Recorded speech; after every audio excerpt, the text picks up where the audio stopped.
Vultos do Espiritismo apresenta Joana d'Arc, patrona da França. Joana d'Arc, em francês Jeanne d'Arc, nasceu em Domremy, na região francesa do Barrois, em 6 de janeiro de 1412.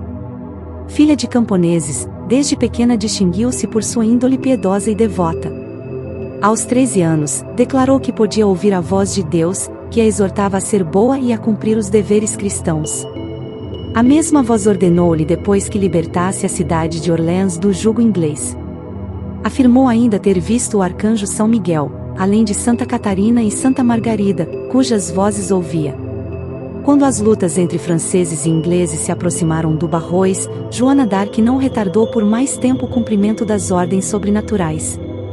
Partiu de sua aldeia e obteve de Robert de Baudricourt, capitão da guarnição de Vaucouleurs, uma escolta para guiá-la até Chinon, onde se achava o rei da França, Carlos VII, então escarnecido como rei de Bourges em alusão às reduzidas proporções de seus domínios. O país estava quase todo em mãos dos ingleses. Os borgonheses, seus aliados, com a cumplicidade de Isabel da Baviera, entregaram a nação ao domínio britânico, pelo Tratado de Troyes. Inspirada por extraordinário patriotismo, Joana comunicou ao rei a insólita missão que receberá de Deus. Nesse encontro, em março de 1428, assombrou a todos pela segurança com que se dirigiu ao rei, que lhe entregou o comando de um pequeno exército para socorrer Orléans, então sitiada pelos ingleses.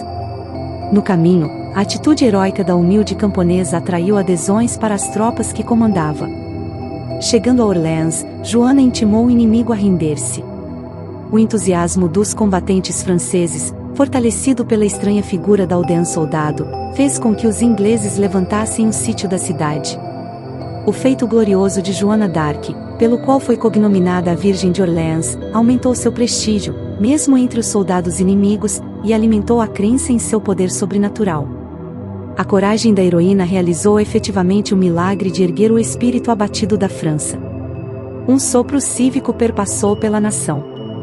Joana d'Arc, porém, ambicionava nova missão: levar o rei Carlos VII para ser sagrado na Catedral de Reims, como era tradição na realeza francesa, o que ocorreu em 17 de julho de 1429.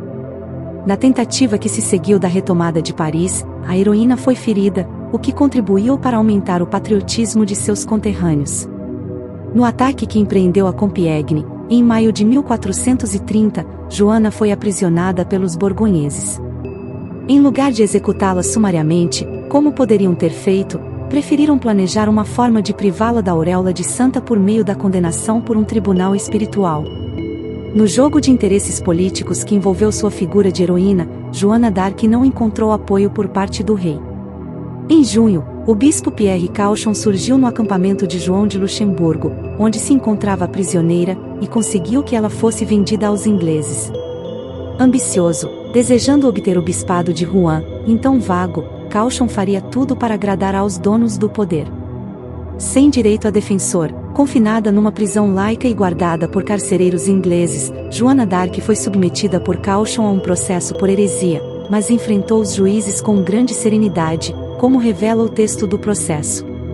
Para transformar a pena de morte em prisão perpétua, assinou uma abjuração em que prometia, entre outras coisas, não mais vestir roupas masculinas, como forma de demonstrar sua subordinação à Igreja. Dias depois, por vontade própria ou por imposição dos carcereiros ingleses, voltou a envergar roupas masculinas. Condenada à fogueira por heresia, foi supliciada publicamente na Praça do Mercado Vermelho, em Rouen, em 30 de maio de 1431. Milhares de pessoas estavam na praça da cidade de Rouen para vê-la morrer. Viram a donzela de Orléans enfrentar a morte com grande coragem, olhando para o céu. Homens choravam ante essa visão terrível. 1 ou 2 soldados ingleses tentaram rir. Mas um nobre inglês aterrorizado virou-se e gritou: "Estamos perdidos e queimamos uma santa." O insulto final da Inglaterra foi a recusa de enterrar suas cinzas, que foram jogadas no rio Sena. Seu sacrifício despertou novas energias no povo francês, que finalmente expulsou os ingleses de Calais. A obstinada mãe de Joana e o rei Carlos VII insistiram em que o caso fosse submetido ao Papa, que ordenou um novo julgamento, aberto em Paris 24 anos depois da morte de Joana. Em 1456, ela foi decretada inocente pelo Papa Calixto III. Em 1909, foi beatificada pelo Papa Pio X. Na Igreja Católica, a beatificação é o primeiro passo para a canonização. Em 1920, o Papa Bento XV canonizou-a oficialmente. O dia de sua morte é celebrado em toda a França, fixada no domingo seguinte ao dia 8 de maio, dia do aniversário da libertação de Orléans. A figura de Joana d'Arc ainda constitui um símbolo de luta pela liberdade, tendo inspirado muitas obras, como o poema de Christine de Pisa, Balada de Joana d'Arc, 1429, a trilogia dramática Joana d'Arc, de Charles Pegg, 1897, e Joana na Fogueira, oratório de P. Claudel, música de Aunegger, 1937. Sua história inspirou várias óperas, filmes e peças teatrais muito importantes em todo o mundo. Oração a Santa Joana d'Arc. Ó Deus, que nos alegrais com a comemoração de Santa Joana d'Arc, concedei que sejamos ajudados pelos seus méritos e iluminados pelos seus exemplos de castidade e fortaleza. Por nosso Senhor Jesus Cristo, vosso Filho, na unidade do Espírito Santo. Amém. Oração a Santa Joana d'Arc II. Concedei-me, ó Pai, a coragem e o espírito de sacrifício de vossa serva Joana d'Arc, a fim de que, pelo seu exemplo e fidelidade, seja eu também um soldado da causa do Evangelho. Por Jesus Cristo nosso Senhor. Amém. Santa Joana d'Arc, rogai por nós.